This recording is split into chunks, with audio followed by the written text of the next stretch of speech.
So welcome, everybody. I'm so excited. Today, we're going to do a deep dive into AuDHD. Now, some of you might be going, what is she talking about? Do not worry. We are going to do a deep dive into this, plus rejection sensitivity dysphoria.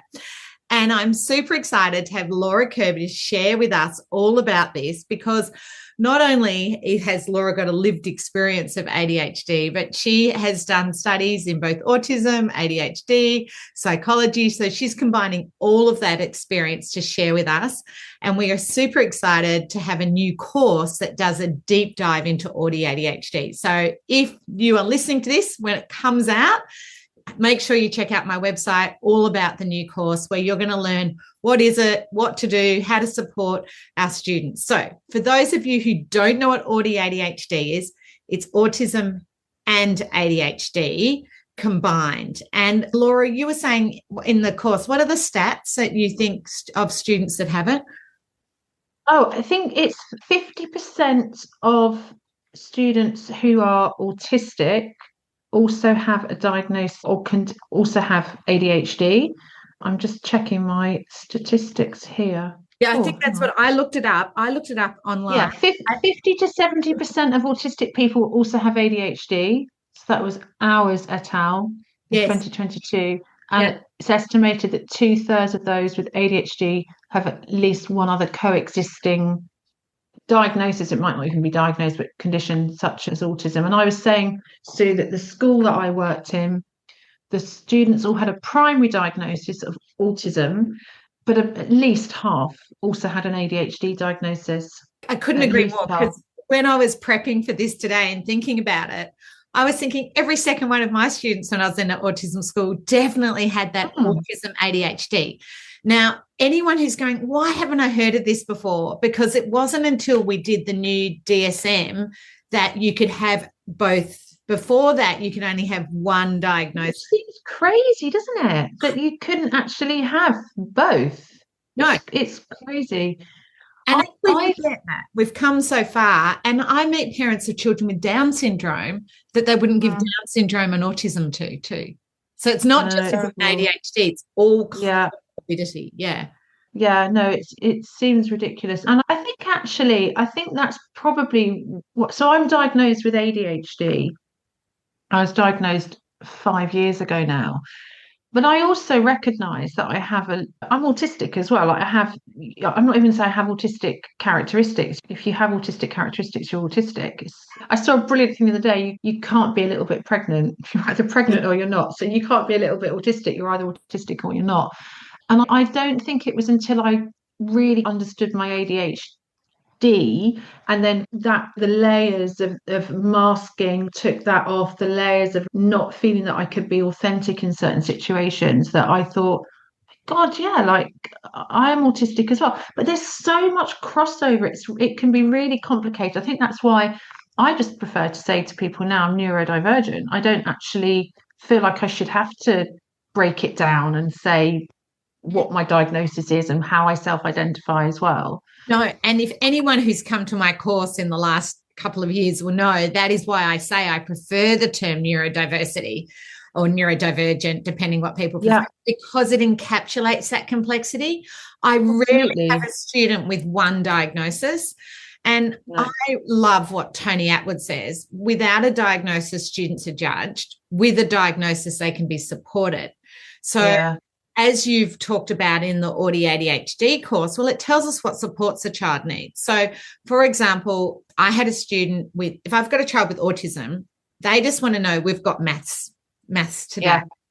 Yep, they want to know we've got maths. But they've got AuDHD. They probably want to know we've got maths and what we're doing, the detail. The child with autism probably wants to know the detail. And some of my children with autism like to do the same activities. Whereas if I had a child with AuDHD, they probably want a bit more variety within that. And I heard this great, and I don't know if it makes sense, but it's basically with AuDHD, it's like having two different voices talking to you, going, I want routine, and one going, I want variety. And I think we see this in our students. And as you mentioned in the course, so it can look different on different days. So sometimes students might be super rigid and be like that autism more focused, more rigid, and some days they might be more flexible, depending. Exactly. Yeah. There are, again, I said this in the course as well. There'll be days when I will wake up and I'll think, oh, thank goodness, I've got nothing planned today. I've got nothing in my calendar. I can just have a really spontaneous, just see where the day takes me day. And then there'll be other days when I'll wake up and I'll be like, oh no, I don't have anything in my diary. What am I going to do today? Because there would be different days when my brain needs different things. And there'll be some days when my brain really needs some structure and some direction of what I'm going to do. And then there'll be days when I don't like the fact that I've got structure and I almost push back against that. So I think, like you said, Sue, that's why it's so important that we treat every single student as an individual and that we treat them as an individual every single day as well, because they could present differently on different days. Yes, but what I like about the concept of the AuDHD student being different to autism or ADHD is those contradictions. Because I think as a teacher, those contradictions confuse us. Or they can. The teacher assistant who's, well, how come I got so much work out of this student yesterday and we had such a good day, and today they won't do anything? And I think those contradictions help us understand that the AuDHD brain is quite different in the way it's reacting in a classroom and an environment. And as you rightly pointed out in the course, in which I always say start with sensory, like you've got to look at the sensory first and really looking at those sensory. And I think for many of our children with autism, we think about sensory and we're aware of it. But for our AuDHD child, that thing hanging down can be really distracting. Yeah, absolutely. Yeah, definitely. I think the sensory needs are underlooked. And I was thinking of the day, actually, Sue, when I knew I was going to be talking to you, I was asked to go into a school a couple of years ago, and it was a primary school, and they said, oh, we really need you to come in and observe one of our students. We really need some behaviour strategies from you. And I went in and I observed this child, and I basically said, I'm not going to give you any behaviour strategies. There's no point. This young person is, from a sensory perspective, they are so dysregulated. Like they need a sensory assessment. You are constantly telling them off for not sitting still, for fidgeting, for calling. Like, none of this is behaviour. This is sensory. So I think it's really, really important that we identify that. And I think what you just said is so true. I don't think people understand the sensory challenges that ADHD and AuDHD is experienced, because we tend to think that they're more associated with an autism profile. But as you've rightly said, we've got to think about that for all our learners that are neurodivergent. And especially because if you look at the ADHD diagnosis, which you break down really well in the course, sensory isn't on that.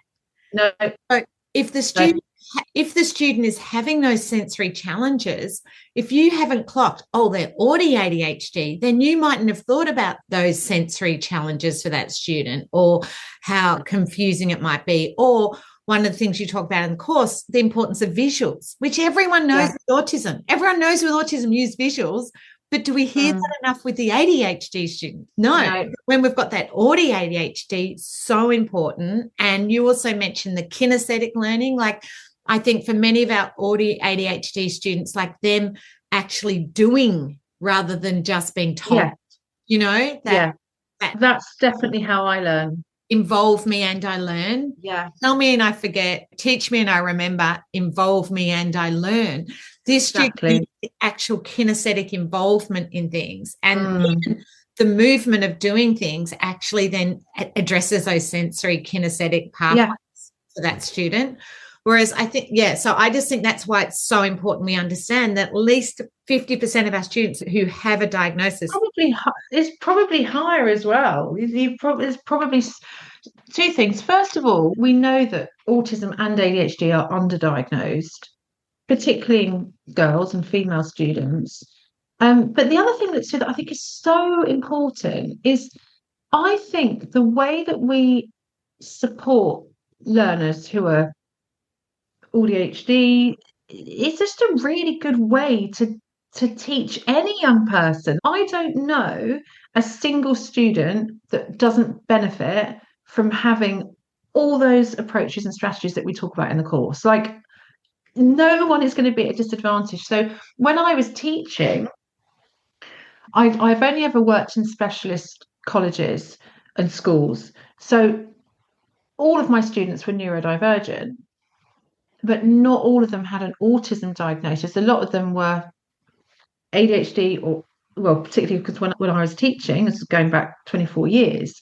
So they either had autism or ADHD, but in reality, a lot of them were probably both. But I don't know a single student in my classroom who didn't benefit from having visuals, from having things broken down, from having a movement break, from having me demonstrate or show an example of a finished product. Nobody is at a disadvantage to having those things. So I think we should just teach this way and support this way all the time. I think these strategies work for all children. In fact, after your PDA course, which I know lots of the listeners would have listened to your podcast or done the course, one of my beautiful mums, who's also a principal, her son has autism and ADHD and PDA. And what his teacher's been doing this year, which you will love, so it's not a demand, he's in year 1, so he's 6. She'll get 2 children to go and show where to get their book out of their box and go and sit at the table first, so he can visually see what they're doing. And she's not asking him to do it. He's watching the children go and do it. And so if she has 2 children do that, but I'm sure when I went to school, teachers did that all the time. The visual 2 children going first to show you what to do, like 2 children going and lining up first, 2 children getting out their lunch first. But the teacher has actually said to the mum, all the children are benefiting because half of them aren't listening. Exactly. I honestly can't think of any of the stuff that we talked about the course. There's nothing that we spoke about that will disadvantage anyone. So even if you're teaching in a class of 30 and you've got 1 student in your class who's ADHD, everyone's going to benefit. And we don't talk about things that are expensive or time consuming to set up. We're talking about just simple changes in your language, just thinking about where people sit, how they sit, how long they sit for, all of those things. How to build in those little preventative breaks, how to make just noticing the child. And I like what you talked about, where actually you noticing the child needs a break rather than them doing behavior ask for a break. And all behavior serves a purpose, so you have to ask, what is the purpose of that? But one of the things I'm super excited about, Laura, is your new book, The Slightly Distracted Woman's Guide to Living with Adult ADHD Diagnosis. And congratulations, it's just fantastic. And I have no doubt some of our listeners are going to read this book and self-identify, because I couldn't believe how big this book was, like 240 pages, Laura. Oh my God, Sue, honestly, it is so much longer than my other books. And it was ADHD. It was hard. It was really hard writing it, but I'm glad I finished. Yeah, but what I love, it's not just your voice, it's lots of other women's voices. And the way it's written for an ADHD reader. Like with this beautiful Eliza's done your visuals, but you've also got like speech bubbles, and it's visually laid out in a way that, because I think most ADHD women would go 250 pages, but I whiz through it because it's it's a really quick read. And I am so glad that I invited all these amazing other women with ADHD to contribute. So when I first started writing the book, that wasn't actually in the plan. And then I just realized that actually sharing other people's experiences would really strengthen and validate the experiences of the reader. So it's not just me saying, oh, this is what happened when I was at school, and this is what happened to me when I experienced postnatal depression. Having this kind of, someone called it a curated chorus of women. And I think that's so powerful in terms of reading and validating your own experiences. So, I think the quotes make the book really Powerful, actually. Absolutely. I love that course. So my absolute favorite chapter is chapter 4 on rejection sensitivity dysphoria and imposter syndrome. Now, whether you are a woman on the spectrum or with ADHD or a boy or that AuDHD child, anyone listening needs to know about rejection sensitivity dysphoria, because Laura, I did not know it had a name until you did a post on this. Was it 2 or 3 years ago on your Facebook page? And when I read it, I was like, oh, this explains my group of students. I've been sharing with everyone about it ever since I read that post. So to people who don't know, can you just explain what it is? Yes. So rejection sensitivity dysphoria, or RSD, is thought to affect, and I've read statistics, 99 or 98% of people with ADHD, but also, so it's going to affect anyone with AuDHD, but it also really affects a lot of autistic people as well. So anyone that's neurodivergent is likely to experience it. And it's basically, I guess the easiest way to describe it is it's a hypersensitivity to any kind of negative or perceived negative feedback or response. And it means that your brain is constantly tricking you or lying to you. You think that you're always in trouble. So, for example, you always think the worst of yourself and what other people are thinking about you. So, I spoke about this on the course, but when I did a qualification in the UK to become a head teacher. And first of all, I spent my whole time on this course, which was, I think it was 2 years. I've spent the whole time thinking, I shouldn't be on the course. I don't deserve to be here. I'm not as good as the other people on the course. They're better than me. I don't belong here. So that was awful because it made me feel really sort of anxious the whole time. I was also given feedback from my mentor when I did this course. He said, Laura, you've got 60 children in your school. He said, you could do a parents' evening. 59 parents could say, Laura, this is a brilliant school. You're doing a fantastic job as a head teacher. Well done, keep it up. One parent could say, Laura, we're not particularly happy. Things aren't great. He said, you will go home and you will obsess on that one parent that's not happy. And he was totally right. That's exactly what I used to do. When I first started doing a lot of training in schools and colleges, I used to do feedback forms. And I could get 50 feedback forms and I could get like 49 that said training was excellent, superb, amazing, learnt loads. One person could say it was average. And I'd cry. I'd literally be like, I'm a terrible trainer. I shouldn't be doing this as a job. I should just give up. It means that if I text a friend and they don't text me back straight away, instantly my brain will say, that's it, they hate you now, or you've done something to upset them, or you said something 5 years ago about them that they found out about. It's just horrible. It's walking into a room full of people and thinking that they don't like you, and then walking out of that room of people and thinking they're all talking about you now in a really negative way.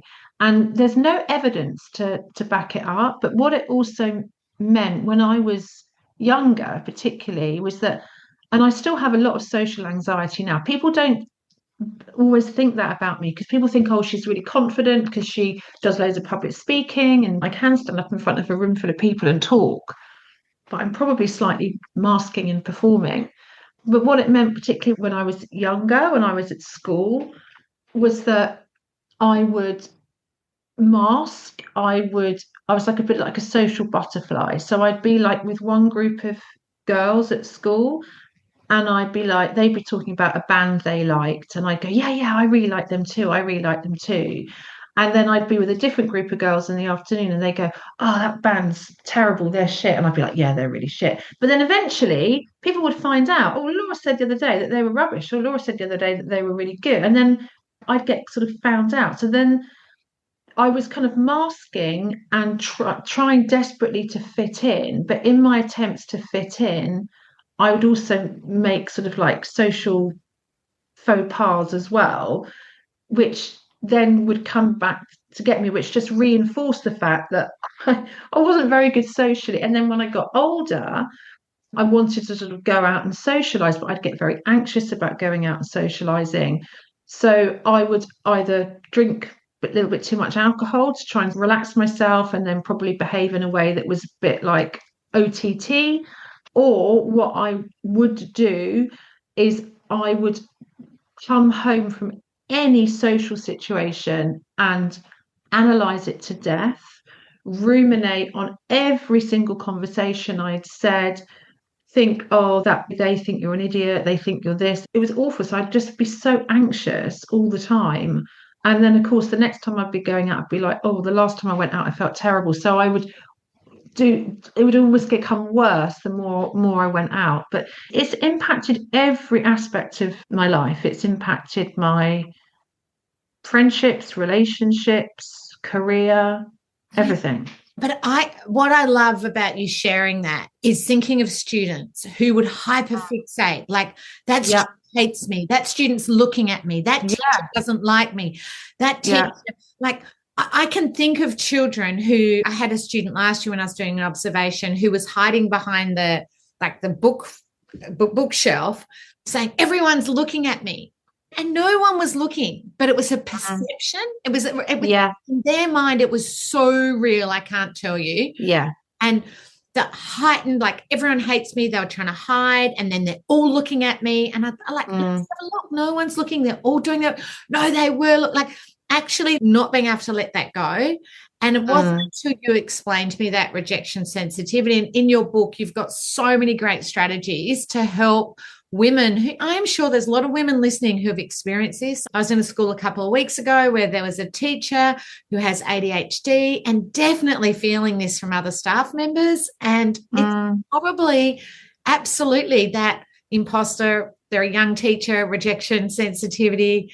And so what I love is when you can label it, it's a bit like with emotions. Once you can label it, you can actually regulate it. So when people can know, oh, that's just my rejection sensitivity, then they can work through those strategies. Yeah, absolutely. And I was in a situation on Saturday when I was talking to two people that I'd not met before, and one of them was quite a young girl, 19-year-old with ADHD, and I was talking to her about it. And I said to her, before I understood RSD, I would walk away from this interaction and I would like almost visualize you two like looking at each other and laughing, like, what's she talking about?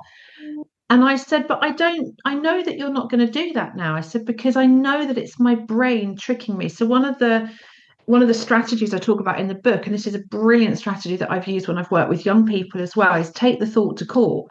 Like, where is the evidence? Where is the evidence that people are laughing at me when I walk out the room? Where is the evidence that people are talking about me negatively? And also, just like you say, giving it a name has been really, really helpful. But also, I do talk about in the book, like, yes, occasionally people are going to talk about me negatively. I'm not going to impress everybody. Not everyone is going to like me. And actually, that's okay. Like, it's not the end of the world. And I think this is something that we really see with our AuDHD learners. And I talk in the course about my son who's diagnosed with ADHD. He was so desperate to be liked and get the approval of his peers when he was at school that he took on the persona of the class clown. And that was we've spoken about it, and he's 22 now, and he's like, Mum, I used to do this, I used to do that, like all the stuff he's told me he got up to at school, which he never got, the stuff he didn't get caught for, which I never found out about, he's now telling me about. And he was like, Mum, I was just peer pressured so easily because I wanted the other young kids to like me. Absolutely, Laura. Absolutely. And I think understanding that the AuDHD child, because of that rejection sensitivity, their peers wanting them to do something is far bigger than the principal telling them off for it. Yeah. That is the bigger voice in their head. If their friends think that's funny or amazing, then they're going to keep doing it, even if they end up in detention every week for it. And the fact they keep ending up getting in trouble for it tells you that actually Consequences really work for neurodiverse kids. No, they don't. But often I remember that bigger voice in their head. They say, well, my friends laugh, so I'm going to keep doing it, no matter how much trouble I get in, because I don't want to be rejected by my peers. And I think understanding that rejection sensitivity. And one of the things I really like what you're just talking about, take the thought to court. I have a beautiful mum of an ADHD, AuDHD, and what she used to say to him is, Finn, what else could have people been thinking? What else could have the teacher been thinking? So, like, when the teacher was giving you that challenging, when the teacher was giving you that angry look, what else could have they been thinking? Or who else could have they been thinking about? Like, really getting the child to tell you other scenario, like what other solutions there could have been, rather than just assuming they're thinking what you're thinking. Exactly. And I think the other thing, the other aspect of the sort of learning environment where we have to be really aware of RSD is when we're giving feedback on work and we're giving work back. So I talk in the course about a young person that we've recently assessed who was absolutely devastated that he got 98% on a maths test. And that needs to be handled really, really carefully.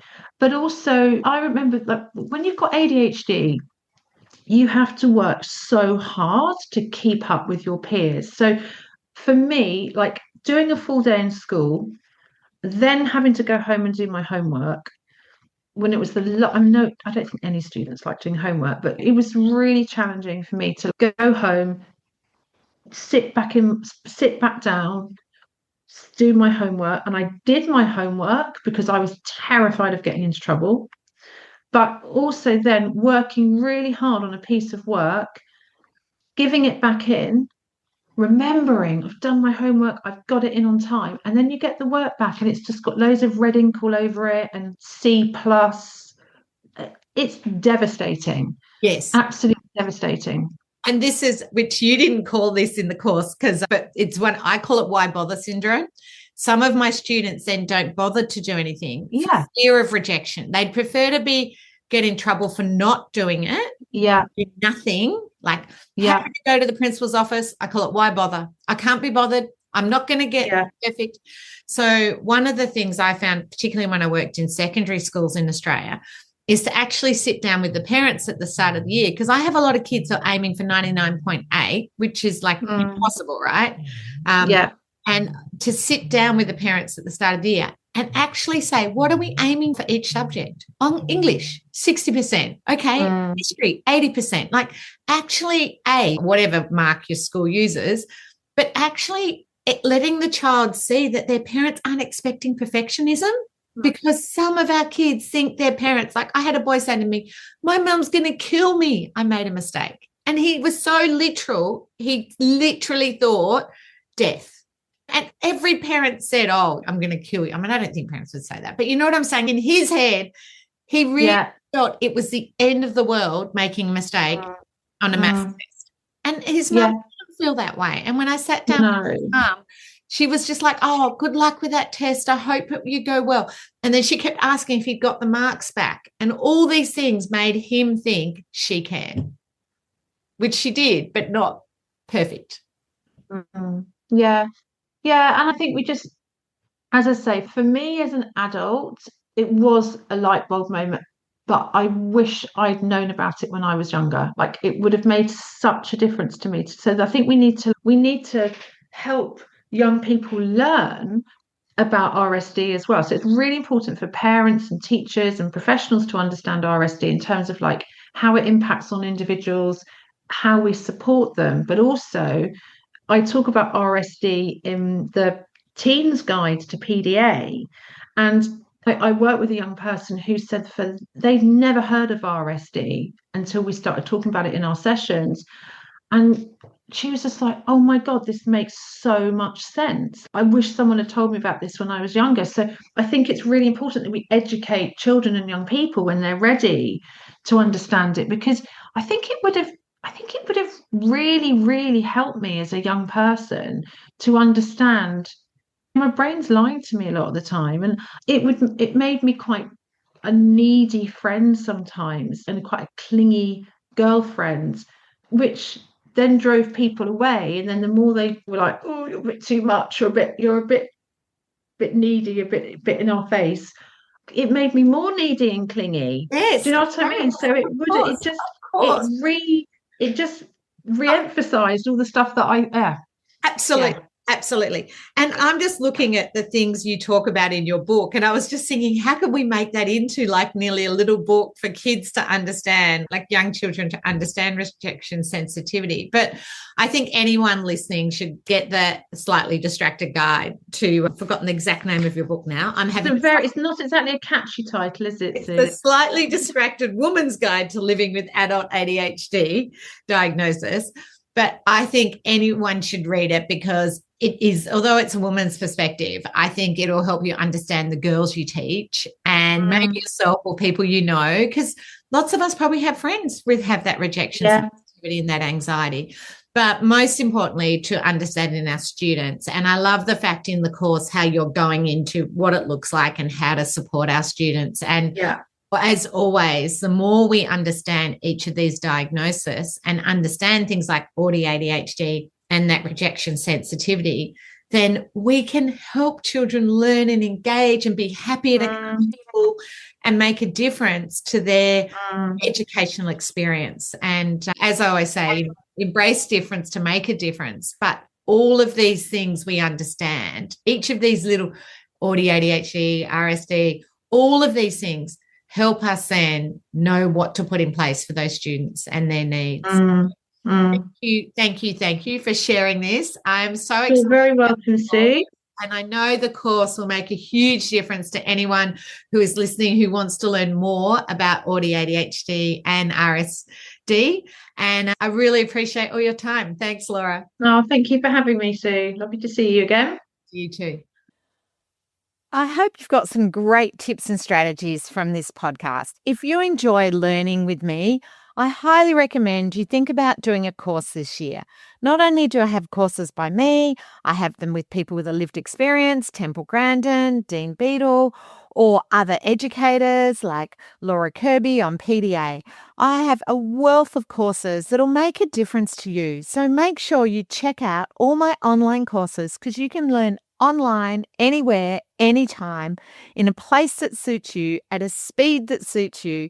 So check out all the online courses that are available to make a difference to you and the children you know.